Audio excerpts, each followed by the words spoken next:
Student, आपका हमारे इस क्लास 12 की फिजिक्स की क्लास में बहुत बहुत स्वागत है। चलिए बच्चों, आज की क्लास शुरुआत करते हैं। हमारा जो चैप्टर चल रहा है स्थिर विद्युत विभव तथा धारिता, ये आपका सेकंड चैप्टर है फिजिक्स का, जिसमें आज हम एक ऐसे टॉपिक को देखने वाले हैं। हमारा जो मोस्ट इम्पोर्टेंट टॉपिक संधारित्रों का संयोजन। ये जो संधारित्र होते हैं इनका संयोजन कितने तरीके से किया जा सकता है, इसको हम कंप्लीट जानने वाले हैं। इस पर न्यूमेरिकल आपके बोर्ड एग्जाम में बहुत आते हैं। ये मान के चलिए कोई ऐसा पेपर नहीं होगा जिसमें संधारित्रों के संयोजन से रिलेटेड जो है न्यूमेरिकल आपको देखने को ना मिले। तो न्यूमेरिकल के साथ साथ डेरिवेशन भी इसका आता है, तो आप लोग वीडियो के अंत तक बने रहिएगा, देखना ये डेरिवेशन आपको अच्छे से समझ में आ जाएगा। इसके पहले के लेक्चर्स अगर आप लोगों ने नहीं देखा है तो नीचे डिस्क्रिप्शन में प्लेलिस्ट मिल जाएगा, वहां जा करके सभी वीडियोस को आप देख करके अपने बोर्ड एग्जाम की तैयारी अच्छे से कर सकते हो। तो चलिए बच्चों, क्लास की शुरुआत करते हैं और देखते हैं ये संधारित्रों का संयोजन जो है कितने प्रकार का होता है। देखो बच्चों, अगर हम बात करें संधारित्रों का संयोजन, अब सबसे पहली बात तो आपको संधारित्र पता होना चाहिए। संधारित्र होते क्या है? तो भाई संधारित्र जो होता है एक ऐसी युक्ति होती है जिसमें आवेशों का बिना संधारित्र का आकार बदले जो है आवेशों को अधिक मात्रा में संचयित किया जाता है, यही संधारित्र होते हैं। अब बात आती है जो संधारित्र होते हैं इनका संयोजन कितने तरीके से होता है। तो देखो भाई अलग अलग परिपथ में अलग अलग वैद्युत धारिता के मान की आवश्यकता होती है। जैसे अलग अलग हमारे पास परिपथ हो तो अलग अलग परिपथों में अलग अलग वैद्युत धारिता के मान की आवश्यकता होती है। तो इन्हीं अलग अलग मानों की आवश्यकता होने के कारण जो है संधारित्रों को हम दो तरीके से जोड़ सकते हैं। भाई कहीं हमें संधारित्र के मान की अधिक आवश्यकता पड़ती है, भाई जितना जोड़ा जाए उसके दुगने में आवश्यकता पड़ती है, कहीं कहीं दुगने से कम में आवश्यकता पड़ती है। तो इस सब व्यवधानों को देखते हुए जो है संधारित्रों को हम दो तरीके से जोड़ सकते हैं। तो पहला जो तरीका है जोड़ने का वो श्रेणी क्रम संयोजन है और दूसरा तरीका है समांतर क्रम संयोजन है। यानी वैद्युत परिपथों में भिन्न भिन्न वैद्युत धारिता के मान की आवश्यकता होने के कारण संधारित्रों को हम दो प्रकार संयोजित कर सकते हैं। तो समझ में आ गया ना? यानी कुल मिलाकर संधारित्रों का संयोजन जो होता है ये दो तरीके से किया जाता है, एक श्रेणी क्रम संयोजन है और दूसरा समांतर क्रम संयोजन है। तो ये श्रेणी क्रम संयोजन और समांतर क्रम संयोजन क्या होते हैं, चलिए इनको हम बारी बारी जान लेते हैं। देखो भाई, अगर हम बात करें श्रेणी क्रम संयोजन, कौन सा क्रम संयोजन? श्रेणी क्रम में। तो श्रेणी क्रम संयोजन बड़ा आसान है, ये जो बातें लिखी है अगर आप डायग्राम से समझते हैं तो इसमें कोई दिक्कत नहीं है। हमने क्या लिखा है कि श्रेणी क्रम संयोजन में संधारित्रों की प्रथम प्लेट को किसी स्रोत द्वारा धनावेशित किया जाता है। भाई ये जो हमारा श्रेणी क्रम संयोजन है सबसे पहली प्लेट हमारा यही होगा। भाई C1 लिखा है ना, संधारित्र पहला संधारित्र ये होगा। तो इसके जो पहली प्लेट, देखो दो प्लेटें, कोई भी संधारित्र होता है तो इसमें दो प्लेटें होती है, एक आगे की होगी एक पीछे की होगी।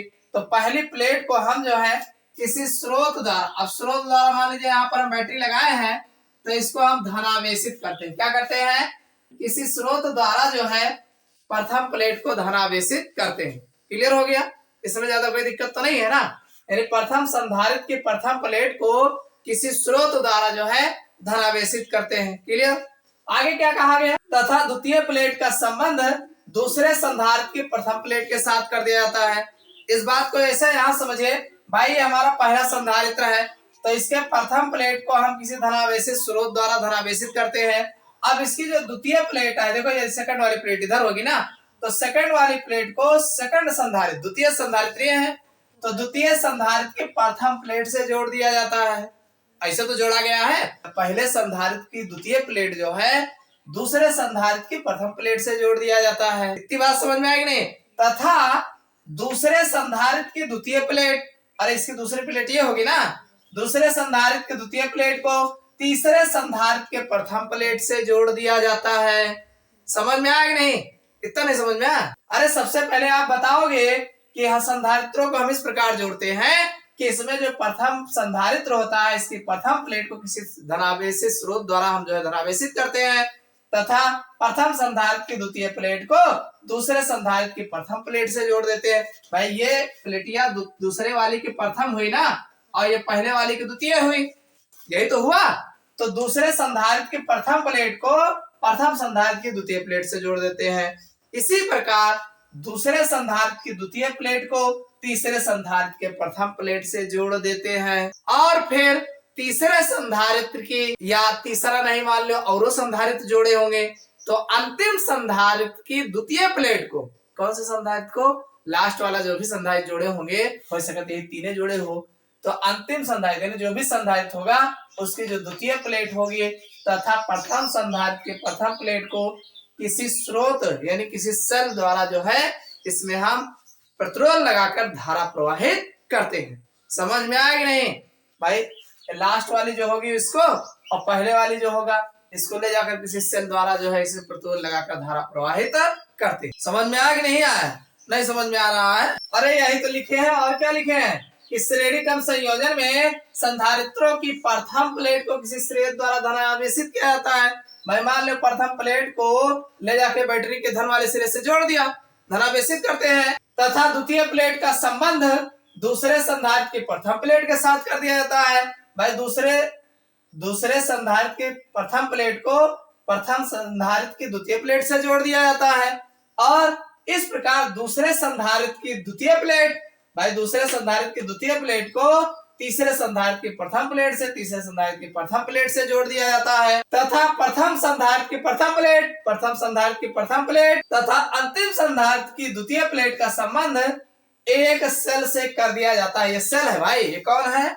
ये सेल है। एक सेल से कर दिया जाता है तथा सेल में परिपथ की सहायता से, अब इसमें हम जो है परिपथ की सहायता से प्रतिरोध लगाकर धारा प्रवाहित करते हैं। अब इस सेल की सहायता से जो है हम प्रतिरोध इसमें जो है धारा प्रवाहित करते हैं। समझ में आया कि नहीं? अब एक बात आप ध्यान रखना, क्या ध्यान रखना? देखो संधारित्र है तो जाहिर सी बात है C1 C2 C3 संधारित्र होगा, हमारा अलग अलग संधारित्र होगा और इन पर जो विभवांतर होगा ये V1 होगा, V2 होगा, V3 होगा, यानी तीनों पर विभवांतर जो होगा अलग अलग होगा। लेकिन आवेश का मान अगर देखा जाए तो आवेश इधर जाएगा वही आवेश तीनों पर भी आपको देखने को मिलेगा, यानी आवेश का मान समान होता है जबकि संधारित्र और विभव का मान अलग अलग होता है। इतना समझ में आया नहीं? तो वही हमने लिखा है कि संधारित्रों के श्रेणी क्रम संयोजन में प्रत्येक संधारित्र पर आवेश का मान समान रहता है, यानी आवेश का मान जो है समान देखने को मिलता है। इतनी बात समझ में आ गई? चलिए अब डेरिवेशन देख लेते हैं। देखो भाई एक चीज आप जानते हो, क्या जानते हो भाई? Q बराबर CB होता है, अच्छे से पता है ना? Q बराबर CB, भूलोगे नहीं। अगर हम B बराबर देखें तो Q अपान C होगा, ध्यान समझना भाई। अगर हम इसी को B बराबर निकालेंगे तो Q अपान C होगा ना? होगा कि नहीं होगा? आराम से ध्यान सुनिएगा। अब B बराबर Q अपान C होगा तो आप देख रहे हो Q सब में सेम है और C जो है अलग अलग है और B भी अलग अलग है, तो हम लिख सकते हैं, क्या लिख सकते? B1 बराबर Q अपान C1 लिख सकते हो ना? लिख सकते हो भाई। पहले के लिए बात करेंगे तो B1 बराबर Q अपान C1 और इसी तरीके से B2 की बात करेंगे तो Q अपान C2, इसी तरीके से B3 की बात करेंगे तो Q अपान, इतना समझ में आ गया कि नहीं? हो जाएगा ना? तीन लगाया, तीनों की बात कर लेंगे। तो अब हम सबको जोड़ लेते हैं। B बराबर B1 plus B2 plus B3 और होते तो और जोड़ ली। समझ में आ गया कि ना? अब ध्यान सुनिए, ये B बराबर B1 की वैल्यू इतना है, B2 की वैल्यू इतना है, B3 की वैल्यू इतना है, रख देते हैं तो Q अपान C1 प्लस Q अपान C2 और प्लस Q अपान C3। कोनो दिक्कत? कोई दिक्कत नहीं हुई। थोड़ा एक काम और करते हैं, इन सब में जो है Q एक ही मेर दिख रहा है, कॉमन कर लेते हैं तो 1 अपान C1 और प्लस 1 अपान C2 और प्लस 1 अपान, इतना समझ में आ गया कि नहीं? समझ में आ गया होगा। अब ध्यान सुनिएगा भाई, अरे V बराबर Q अपान C होता है ना, तो यहाँ पर भी हम B की वैल्यू जो है Q अपान C अगर रख दें और एक Q है ही है 1 अपान C1 प्लस 1 अपान C2 और 1 अपान C3, तो E Q से Q कट जाएगा ना? तो बचा काम, हाँ तो ये C बराबर नहीं 1 अपान C बराबर 1 अपान C1 प्लस 1 अपान C2 प्लस 1 अपान, समझ में आओगे नहीं? यही फार्मूला निकल के आ जाएगा श्रेणी क्रम संयोजन का, यानी 1 अपान C बराबर 1 अपान C1 प्लस 1 अपान C2 प्लस 1 अपान C3। तो संधारित्रों का श्रेणी क्रम संयोजन में ये फार्मूला आपको प्राप्त होता है। अगर गौर से देखा जाए तो जो संधारित्रों का श्रेणी क्रम संयोजन होता है, देखो इसमें जो तुल्य धारता होती है, जैसे मान लो थोड़ा तीन, ध्यान समझिएगा, जैसे इसकी जो तुल्य धारता होती है, जैसे मान लो 5 5 5 लगाए हो तो तीनों 5 15 हो चाहिए, इतना नहीं मिलता, कम मिलता है। यानी अगर हमें जितनी तुल्य धारता होनी चाहिए उससे कम मान प्राप्त करना हो तब हम संधारित्रों को श्रेणी क्रम में जोड़ते हैं। समझ में आएगा नहीं? यानी इसकी जो तुल्य धारता होती है संधारित्रों के श्रेणी क्रम संयोजन में, इसकी जो तुल्य धारता होती है ये उससे कम मान प्राप्त होता है। समझ में आएगा नहीं? तो जब हमें यानी कम मान प्राप्त करना होती है, तुल्य धारता से कम मान प्राप्त करना होता है, तब हम संधारित्रों को श्रेणी क्रम में जोड़ते हैं। समझ में आ गया ना? तो ये संधारित्रों का श्रेणी क्रम संयोजन है। उम्मीद करता हूँ समझ में आ गया होगा। चलिए अब हम संधारित्रों का समांतर क्रम संयोजन भी देख लेते हैं। तो बच्चों अगर हम बात करें समांतर क्रम संयोजन, तो ये समांतर क्रम संयोजन कैसे करते हैं, देखो ये जो डायग्राम दिख रहा है इसी अनुसार करते हैं, बट डायग्राम देख करके ये सब लिख ले जाओगे। कैसे लिख ले जाओगे? हमने क्या लिखा है कि संधारित्रों का समांतर क्रम संयोजन में प्रत्येक संधारित्र के प्रथम प्लेट को किसी एक बिंदु पर संबंधित कर दिया जाता है। देखो यहाँ पर 3 संधारित्र हमने लिया है और तीनों संधारित्रों के प्रथम प्लेट को हम एक बिंदु पर ले जाकर के संबंधित कर देते हैं, यानी इकट्ठा करके जोड़ देते हैं। उसके बाद तथा प्रत्येक संधारित्र की द्वितीय प्लेट को, आप देख रहे हैं दूसरे प्लेट को, सभी संधारित्रों के द्वितीय प्लेट को किसी अनदर दूसरे बिंदु पर जो है ले जाकर के संबंधित कर दिया जाता है। यही तो किया है और यही तो हमने लिखा है कि तथा प्रत्येक संधारित्र की द्वितीय प्लेट को दूसरे बिंदु पर संबंधित कर दिया जाता है। इतना हमने बताया आपको। अब ये जो प्रथम बिंदु पर संबंधित किया है, द्वितीय बिंदु पर संबंधित किया है, इन दोनों बिंदुओं को ले जाकर के एक सेल की सहायता यानी सेल से संबंधित कर दिया जाता है। तो वही लिखा है तथा इन दोनों बिंदुओं के मध्य सेल की सहायता से धारा प्रवाहित करते हैं, यानी दोनों बिंदुओं को ले जाकर के एक सेल की सहायता से इन पर धारा प्रवाहित करते हैं। तो एक बात आपको ध्यान रखना है, क्या ध्यान रखना है? संधारित्रों के समांतर क्रम संयोजन में प्रत्येक संधारित्र पर विभव का मान समान होता है। यानी जो आप विभव लगाते हो, सेल से धारा प्रवाहित करते हो, तो इसमें जो विभव होगा वो तीनों संधारित्र, 3 लगाए हो तो 3 और लगा होते तो और सभी संधारित्रों पर विभव का मान समान होता है। समझ में आ गया नहीं भाई? ये आपका C1 है, C2 है, C3 ये संधारित्र हो गया, ये Q1 Q2 Q3 ये जो है आपका संधारित्रों पर आवेश हो गया। भाई इधर से जाएगा तो आवेश चेंज हो जाएगा, ठीक है, कम ज्यादा हो सकता है। तो इस तरीके से, लेकिन विभव जो होगा, पोटेंशियल डिफरेंस जो होगा वो सेम होगा। क्लियर? समझ में आएगा नहीं? तो बस इसमें कुछ रटने की जरूरत ही नहीं है। आप बताएंगे समांतर क्रम संयोजन में हम जितने भी संधारित्र होते हैं इन सब की प्रथम प्लेट को एक बिंदु पर ले जाकर के संबंधित कर दिया जाता है। ठीक इसी प्रकार सभी संधारित्रों की द्वितीय प्लेट को एक दूसरे बिंदु पर संबंधित कर दिया जाता है और इन दोनों बिंदुओं को सेल की सहायता से जो है धारा प्रवाहित करते हैं। समझ में आ गया नहीं? और इस प्रकार समांतर क्रम संयोजन में सभी संधारित्रों के सिरे पर विभव का मान समान होता है। बस इतना अगर आप ध्यान रखे हो तो आराम से बना ले जाओगे। अब चलिए इसको कैसे लिखो भाई? एक बात आप अच्छे से जानते हो, Q बराबर क्या होता है भाई? CB हो। अच्छे से रटा तैयार है, मैं कोनो रटे की जरूरत नहीं। तो अगर हम Q को Q1 बना ले तो C1 हो जाएगा, B तो BA रहेगा। क्यों? अरे तीनों पे B बराबर है, तो ये Q1 बराबर C1 B हो जाएगा। इसी तरीके से अगर Q2 की बात करें तो C2 और B हो जाएगा।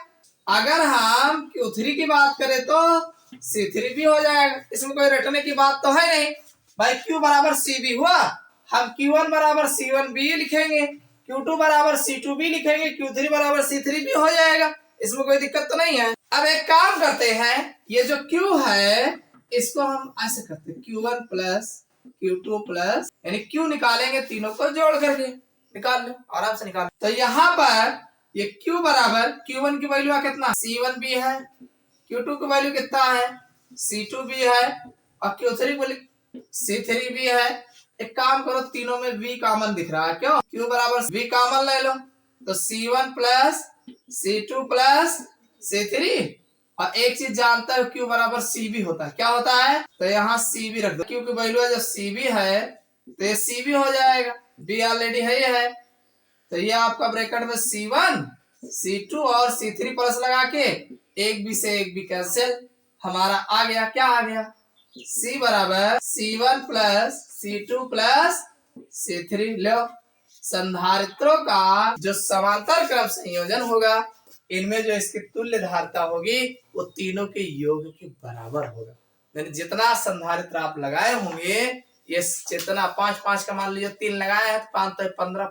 यानी अगर हमें संधारित्रों का मान अधिक की आवश्यकता होती है तो इनको हम समांतर क्रम संयोजन में जोड़ते हैं। समझ में आ गए? कितना बढ़िया डेरिवेशन है, आराम से चुटकियों में आ गया। यानी कुल मिला के अधिक मात्रा में संधारित्रों का मान प्राप्त करने के लिए संधारित्रों को हम जो है समांतर क्रम में जोड़ते हैं। कब? जब संधारित्र का मान अधिक प्राप्त करना होगा तब। समझ में आ गया ना? तो उम्मीद करता हूं ये दोनों डेरिवेशन आपको समझ में आ गया होगा कि समांतर क्रम संयोजन और श्रेणी क्रम संयोजन संधारित्रों का किस प्रकार होता है। ये वीडियो कैसा लगा कमेंट करके जरूर बताना। वीडियो को लाइक नहीं किया हो लाइक कर दीजिएगा, चैनल को नया सब्सक्राइब कर लेना। फिर मिलते हैं अगले क्लास में किसी नए टॉपिक के साथ।